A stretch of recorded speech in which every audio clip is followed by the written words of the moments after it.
하나님 말씀 신명기 30장 19절과 20절 두 절 말씀입니다. 신명기 30장 19절 그리고 20절 두 절 말씀입니다.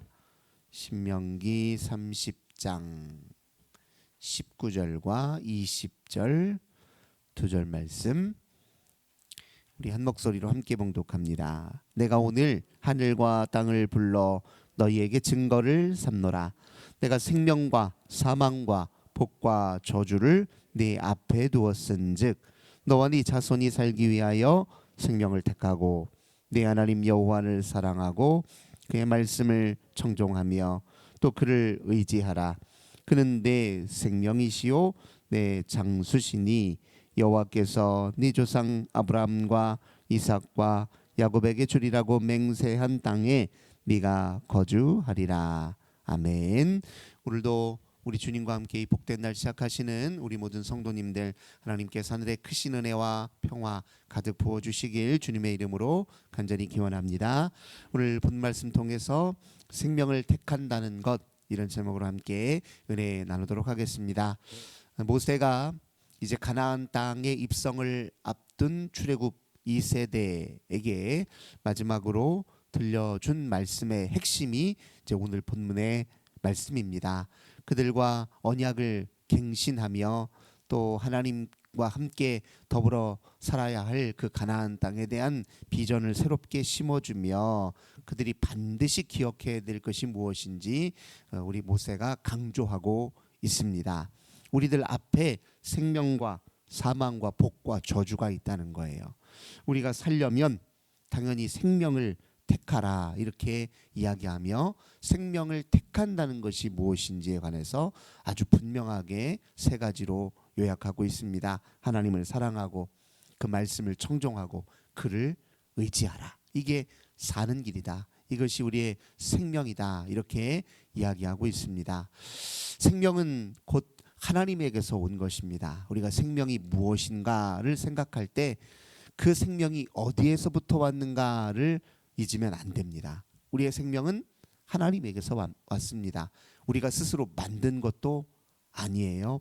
우리가 스스로 쟁취한 것이 아닙니다. 누가 자기 생명 그 자체를 연장하거나 또 줄일 수 있습니까? 자기 심장을 자기가 스스로 뛰게 할 수 있는 사람이 어디 있습니까? 자기 심장을 잠깐 멈추게도 하고 다시 뛰게도 할 수 있는 사람은 없어요. 왜냐하면 생명은 우리에게서 온 것이 아니라 하나님에게서 온 것이기 때문에 그렇습니다.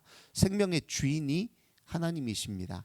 그러니 생명의 목적이 무엇인가를 생각했을 때 하나님이 우리를 지으시면서 무슨 말씀을 주셨는가를 당연히 듣고 새겨야 이 생명의 목적, 이 생명이 어디를 향해 늘 움직이고 또 역동하는지를 우리가 알 수 있게 되죠. 하나님은 우리를 왜 지으셨습니까? 특별히 우리를 지으실 때 다른 어떤 피조물보다도 그 존재의 위계와 위상을 높여 놓으셨어요. 왜 그러셨냐면 다른 모든 피조물들은 하나님이 누구이신지를 스스로 고백하고 알지는 못합니다. 그렇죠? 오직 사람만이 피조물이 어떤 원리로 존재하고 어떻게 운영되고 있는지를 알 수 있는 지혜가 있고 오직 사람만이 하나님을 하나님으로 인정하고 하나님께 찬양을 올릴 수 있습니다.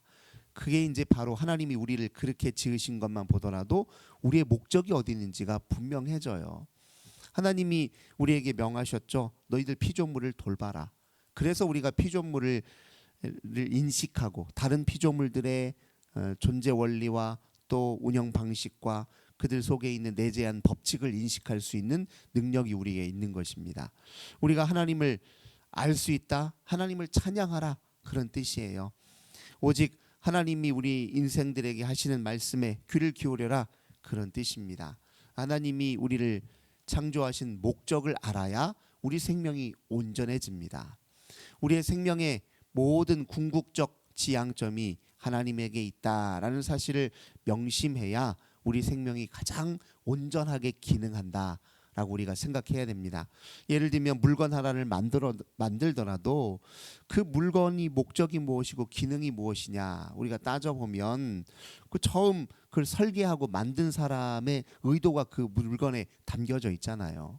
만약에 처음 설계자의 의도대로 그 물건이나 그 기계가 움직이지 않으면 그건 어떻게 됩니까? 폐기되는 거예요. 설계자의 의도와 목적을 따라 움직이지 않는 기계나 물건은 의미가 없습니다. 그래서 설계자의 의도와 목적을 따라 움직이는 걸 가장 온전하게 기능하는 것이다 이렇게 얘기합니다. 우리도 똑같아요. 우리를 설계하시고 창조하시는 하나님의 의도와 목적을 따라 움직여야 그게 가장 건강한 생명이라는 거예요. 가장 온전히 기능하는 생명이다 이렇게 이야기할 수 있습니다. 근데 사람의 이제 독특성은 어디에 있냐면 하나님이 사람을 기계처럼 다루지 않기 위해서 우리에게는 특별히 자유의지를 주셨어요. 한마디로 말해 하나님을 택할 수도 있고 다른 것을 택할 수도 있고 하나님을 거부할 수도 있어요. 그게 이제 우리 인간이 가지고 있는 또 독특성입니다. 근데 하나님은 자발적으로 우리가 하나님을 택하길 원하세요. 그래서 하나님을 거절할 수 있는 능력도 주신 거예요. 그러니 하나님을 택한다는 것은 굉장히 큰 의미를 지닙니다. 하나님을 거절할 수 있는 가능성이 있음에도 불구하고 하나님을 택하는 일이에요. 그걸 하나님이 의도하고 원하셨어요. 그러니까 스스로 자기 생명을 해할 수도 있다는 거예요. 이게 사망의 길을 택할 수도 있는 게 인간이에요. 복의 길이 아니라 온전해지는 길이 아니라 스스로 자기를 파괴할 수 있는 길을 택할 수도 있는 게 인간이라는 걸 성경은 강조하고 있고 또 우리 생명이 가지고 있는 그게 이제 독특함입니다. 그래서 오늘 본문은 너희가 온전히 살려면 스스로 하나님을 택할 수 있어야 된다는 거예요. 스스로 하나님을 택한다는 게 오늘 크게 세 가지로 의미했잖아요. 첫 번째가 무엇입니까? 하나님을 사랑하는 일이라는 거예요. 인간이 하나님을 거스르게 되면 제일 먼저 나타나는 현상이 뭐냐면 자기를 주인 삼는 거죠. 스스로가 왕이 되려고 하는 것이고 스스로가 마치 전능해지려고 하는 게 인간의 속성이 하나님을 거절하면서 나타나는 특징이잖아요. 그러니까 자기 사랑이 아니라 하나님을 사랑함으로써 인간은 자기 자신에 있는 그 이기적인 또 자기 중심적 그런 태도와 성향을 극복할 수가 있는 겁니다. 하나님을 사랑하기 전에는 인간은 자기 몰입적인 이기성, 자기 중심성, 자기 스스로 주인 되려고 하는 태도를 절대 고치지 못합니다. 오직 하나님을 사랑하는 과정에서만 그걸 극복할 수가 있어요. 그래서 하나님 생명을 택한다, 온전히 산다. 그 첫 번째 제일 원칙은 하나님을 사랑하는 데 있다는 거예요. 사랑하면 늘 어떻습니까? 지향하는 거예요. 마음 중심으로부터. 늘 마음 중심으로부터 우리가 지향하는 가장 우선적 대상이 하나님이어야 한다는 겁니다. 사랑은 곧 끊임없는 지향, 다가섬이에요. 그래서 우리 레위기에서도 하나님께 가까이 다가가는 것이 뭡니까? 그게 생명이라는 거예요. 하나님을 멀리하는 건 곧 죽음이라는 겁니다. 이게 레위기의 또 중요한 정신 아닙니까? 그래서 하나님께서 이 거룩하신 하나님께 가까이 하는 길로 제시한 게 뭐예요? 제사란 말이에요. 제사가 그냥 있는 게 아니에요. 하나님께 가까이 하는 방편을 우리에게 주셨다 그런 뜻입니다. 가까이 해야 그게 생명을 온전히 사는 일이고 멀리하는 순간 우리는 죽음의 세계에 다다른다는 거예요. 그래서 하나님을 사랑한다는 건 끊임없이 하나님께 다가선다는 거예요. 우리는 마지막 순간까지 하나님께 다가서는 길이에요. 그리고 이 땅에서 생애 마감되면 그 하나님께 완전히 골인하는 거예요. 하나님께 온전히 이제 붙들리는 겁니다. 그게 일생을 그러니까 하나님께 다가서는 일생이 곧 인간의 생애다 이렇게 이야기할 수 있고 모든 생명은 다 우리 인간의 생명은 다 그를 위해서 지어진 거예요. 마치 우리가 해바라기 이 비유를 많이 들잖아요. 해를 따라서 늘 얼굴을 방향을 달리하는 것처럼 우리 생명도 하나님을 향해서 결국 궁극적으로 도달하려는 속성이 내재해 있다는 겁니다. 그렇기 때문에 이제 사랑하는 것이 생명을 택하는 것이고 두 번째 말씀에 청종하는 일이에요. 우리는 하나님을 이렇게 바라보면 하나님은 우리를 향해서 말씀하신다는 거예요. 우리를 향해서 말씀하십니다. 그 말씀을 듣고 순종하는 것이 생명을 택하는 것이다라고 오늘 모세가 분명히 이야기합니다. 우리는 말씀이 아니라 보통은 무엇을 따라 삽니까? 욕망을 따라 살아요. 순간순간 충동을 따라 살고 그리고 감정을 따라 산단 말이에요. 근데 우린 하나님의 말씀을 따라 살아야 온전히 살고 하나님과의 관계가 유지되며 우리의 생명의 본질과 목적을 실현할 수 있다라고 성경은 분명히 이야기합니다. 그래서 말씀으로 우리 마음을 다스리고 우리 내면을 다스리는 훈련을 하는 것이 이 그리스도인들이 해야 될 가장 중요한 영적 훈련 중에 하나예요. 이 감정이 우리를 주도하지 않도록, 충동이나 욕망이 우리를 주도하지 않도록 말씀으로 내 마음을 늘 다스리는 것이 일평생 우리가 해야 될 가장 중요한 일 중 하나입니다. 한번 생각해 보세요. 내 개인적인 판단이나 생각이 어떻게 하나님 말씀보다 나을 수가 있겠습니까? 그렇죠? 우리의 어리석은 생각 때문에 우리의 감정이 때로 파괴적인 거예요. 바른 생각을 하면 우리의 감정도 안정을 찾을 텐데 우리가 하는 생각들 중에 상당수는 거짓에 기초한 생각이 많아요. 그 거짓에 기초한 생각 때문에 나타나는 감정들이 뭐 얼마나 우리에게 유익이 되겠습니까? 우리의 모든 욕망도 다 마찬가지예요. 아니 우리 가지고 있는 생리적인 욕구, 예를 들면 뭐 배고플 때 먹고 싶은 욕구, 이거야 뭐 자연스러운 욕구죠. 근데 인간이 그런 욕구만 가지고 있는 게 아니라 뭐 이런 다른 유형의 욕망을 가지고 있단 말이에요. 더 많이 가져야 내 인생이 잘 되는 것이고 남들보다 더 높아져야 내 인생이 성공한 것이고 이런 식의 사회적 세속적인 욕망들이 따로 있단 말이에요. 내가 내 이름이 뭐 이 세상에서 가장 널리 알려지면 내가 굳이 뭐 누구 의지하지 않고 하나님 찾지 않더라도 나 얼마든지 잘 살 수 있지. 내가 목표로 한 것만 잘 이루어지면 내 인생 내 얼마든지 홀로 스스로 살 수 있어. 이게 다 자기가 헛된 생각에서 오는 욕망이잖아요. 그런 욕망이 아니라 말씀에 청종하는 게 생명을 선택하는 것이다. 모세는 분명히 이야기합니다. 세 번째로 의지하라 이렇게 얘기해요. 의지한다는 건 인생을 하나님께 맡긴다는 거예요. 하나님께 내 자신을 내어 맡긴다는 것이고 곧 하나님께서 우리 인생에 행하시는 모든 일들을 수용한다는 걸 뜻합니다. 인생에서 무슨 일이 벌어지든 선하신 하나님의 손 안에 있다. 이걸 인정하는 게 굉장히 중요합니다. 무슨 일을 당하든 그건 다 그 상황과 그 모든 순간을 하나님이 통제하실 수 있고 그리고 그걸 통제하시고 그걸 다스리시는 하나님은 선하신 하나님입니다. 선하신 하나님. 내 자신을 맡겨도 되는 분이에요. 그러니까 그런 믿음을 갖고 주 앞에 우리를 맡기는 것을 이렇게 의지하다라고 말하는 일입니다. 근데 우리가 이 세상에서 하나님이 아니라 엉뚱한 것에 의지하는 게 참 많지요.